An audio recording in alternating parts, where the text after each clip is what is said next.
Good evening, everyone. I'm calling the Providence City Council meeting to order on this beautiful June 1st, 2023. Madam Clerk, please call the roll. Council President Miller? Present. Councilor Anderbois? Present. Councilwoman Anthony? Present. Councilman Espinal? Present. Senior Deputy Majority Leader Gonsalves is absent. Councilwoman Graves? Present. Deputy Majority Leader Harris is absent. Councilwoman Peterson? Present. Council President Pro Tempore Pichardo? Present. Councilor Royas? Present. Councilwoman Ryan? Present. Majority Whip Sanchez? Present. Majority Leader Taylor? Here. Councilwoman Ana Vargas is absent. Councilman Oscar Vargas? Present. You have 12 present and 3 absent. You have a quorum. Thank you, Madam Clerk. The invocation tonight will be given by Councilwoman Joanne Ryan. Will everyone please rise? Heavenly Father, we place ourselves before you, for you are filled with beauty and light. Bless this meeting and all those present. Help and guide us to do what is best for the people of the great city of Providence. Help us to listen before speaking. Help us to respect the opinions of others. Help us to value and appreciate everyone's thoughts and contributions. Help us to be steadfast in our duties as representatives of the people of Providence. And help us to remember those who came before us on this great American journey. Let us remember Susan B. Anthony, that great activist and social reformer who on June 18 of 1873 was found guilty of having illegally voted in an election in 1872. And let remind you that she was not convicted by a true jury of her peers, because at that time, women could not serve on juries.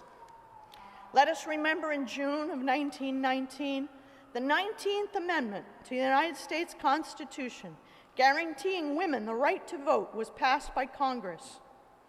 Let us remember on this very day, June 1st of 1968, Helen Keller died, an American author, disability rights advocate, and political activist who lost her sight and hearing at 19 months old.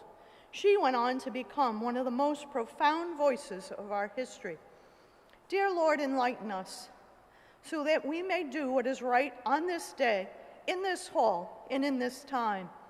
And let it not be lost on this honorable body that we sit here on the eve of Juneteenth, the newest federal holiday, celebrating the emancipation of the last remaining enslaved African Americans.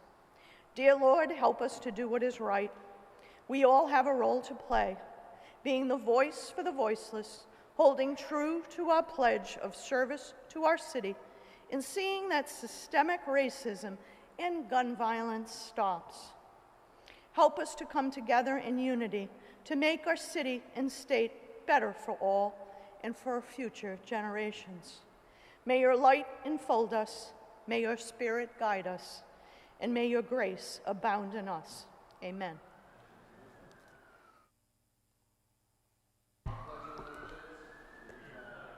Of the United States of America, and to the republic for which it stands, one nation, under God, indivisible, with liberty and justice for all. Thank you. Madam Clerk, please read item 3. Madam President, Majority Leader. motion to waive the reading of item 3 and move approval. Second that, Madam President. Motion's been made and second. Any discussion on that motion? All in favor? Aye. Any opposed? Any abstentions? We have approval. Madam Clerk, please read item 4. Madam President, Majority Leader Taylor. motion to waive the readings of items 4 and 5. Second that, Madam President. Any discussion on that motion? All in favor? Aye. Any opposed? Any abstentions? The motion passes. Madam Clerk, please send item 4 as received and item 5 refer to the Committee on Finance. So noted. And please read item 6. Madam President, Majority Leader. motion to waive the reading of item 6. Second that, Madam President. Any discussion? All in favor? Aye. Any opposed? Any abstentions? Motion to waive the reading is passed. Madam President, Majority Leader. motion to substitute item 6. Second that, Madam President. Any discussion on that motion? All in favor? Aye. Any opposed? Any abstentions? The Madam motion President, passes. Majority Leader. motion to pass item 6 for the second time on a roll call vote as amended. Second that, Madam President. Any discussion on that motion? All in favor? Aye. Any opposed? Any abstentions?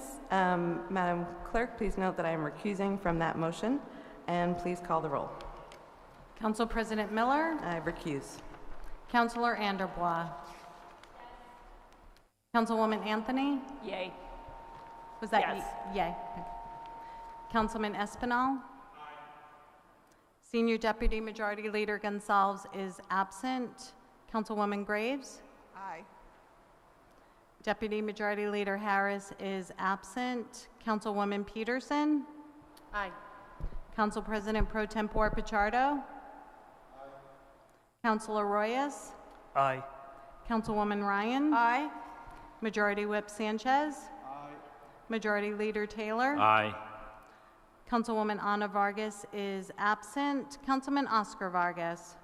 Aye. You have 11 ayes, 1 recuse, 3 absent. The motion carries. The matter is passed for the second time on a roll call vote as amended. Thank you. Madam Clerk, please read item 7. Madam President, Majority Leader. motion to waive the reading of item 7 and pass on a voice vote. Second that, Madam President. The motion's been made and second. Any discussion on that motion? Councilwoman Peterson. If you'll allow me, Madam President, I'd just like to say a couple of words on this. I was very honored to be a sponsor of this resolution acknowledging the Wear Orange movement. Through this honor is actually, unfortunately, it's humbling and heavy-hearted. June 2nd marks National Gun Violence Awareness Day, and this movement started as a result of a family tragedy. On January 21st, in 2013, Hadia Pendleton marched in President Obama's second inaugural parade. A week later, a man shot and killed Hadia on a playground. Hadia was just 15 years old and was an honor roll student. Her friends and loved ones decided to honor her memory by wearing orange. The Wear Orange movement began on June 2nd, 2015, what would have been Hadia's 18th birthday. The color orange honors the more than 120 lives cut short and the hundreds more wounded by gun violence every day. This movement gains momentum when people come together to fight for a future free from gun violence.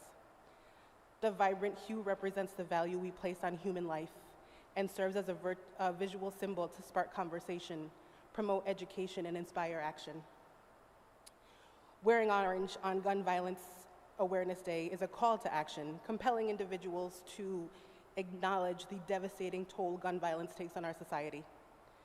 The color orange draws attention, stimulates discussion, and reminds us that we have the power to bring about change.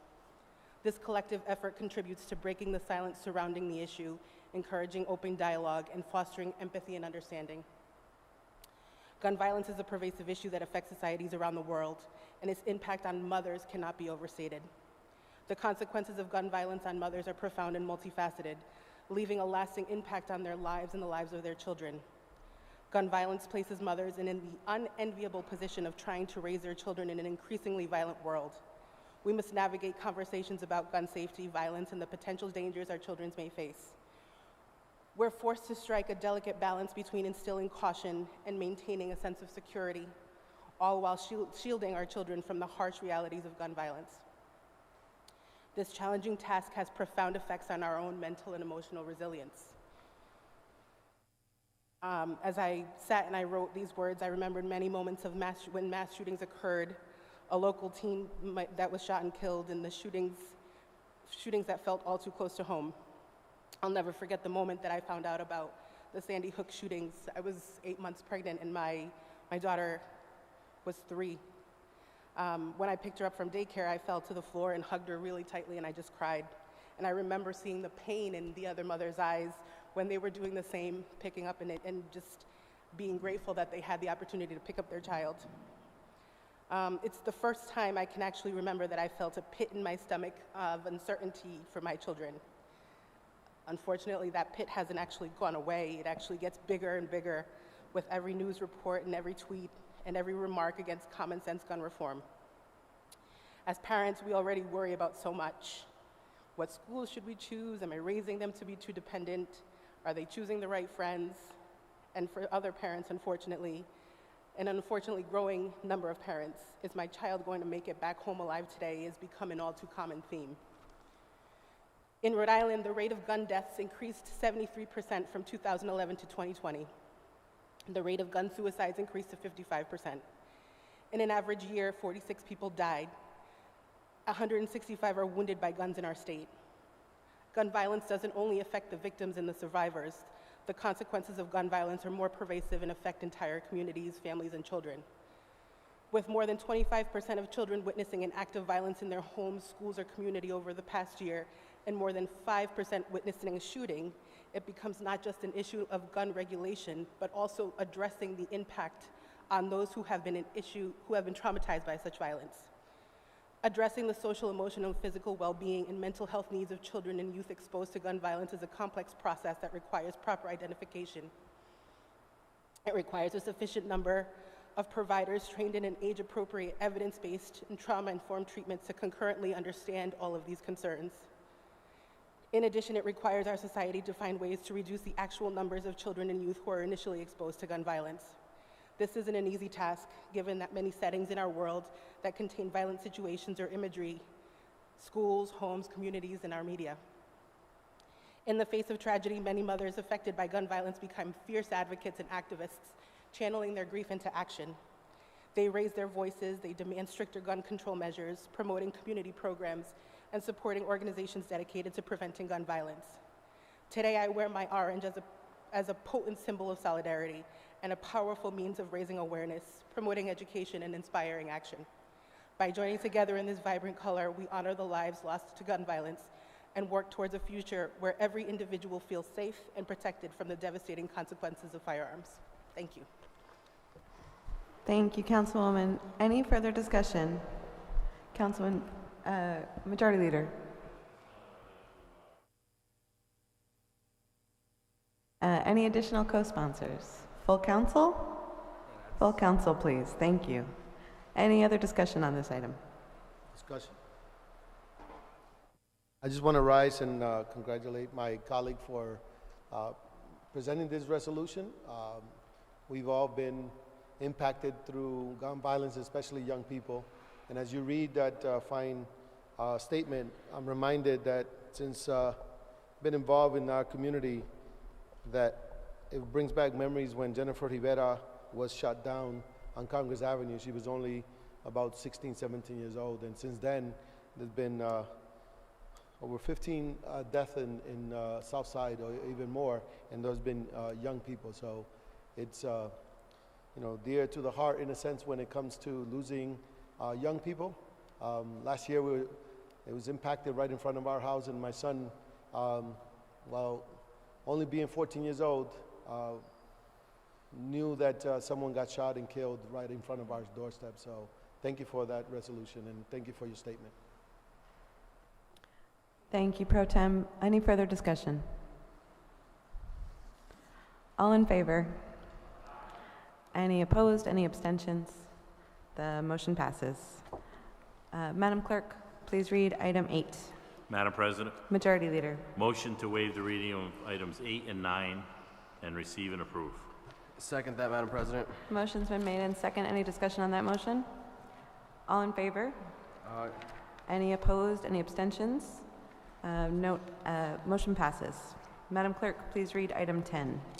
Madam President, Majority Leader. motion to waive the reading of item 10 and deny without prejudice. Second that, Madam President. Motion's been made and second. Any discussion on that motion? All in favor? Aye. Any opposed? Any abstentions? Motion passes. Madam Clerk, please read item 11. Madam President, Majority Leader Taylor. motion to waive the reading of items 11 through 16. Second that, Madam President. Any discussion? All in favor? Aye. Any opposed? Any abstentions? The motion passes.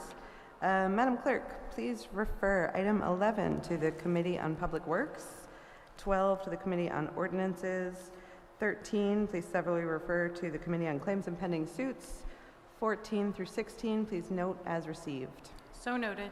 And Madam Clerk, please read item 17. Madam President, Majority Leader Taylor. motion to waive the readings of item 17 and pass on a voice vote. Second that, Madam President. Motion's been made and second. Any discussion? All in favor? Aye.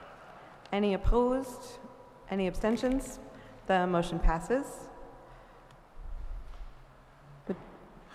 Majority Leader. Madam President, there's something missing here, but okay. If there's no further business, I'd like to adjourn in memory of Barbara H. Griffin, Diane Allen, Pedro Arias Acevedo, Thomas T.J. May, retired firefighter Thomas James, retired Providence Fire Lieutenant Joseph Bradley, and retired Providence Fire Lieutenant James Tambo, Jr. Second that, Madam President. Motion's been made and second. Let's rise and take a moment in their honor. Thank you.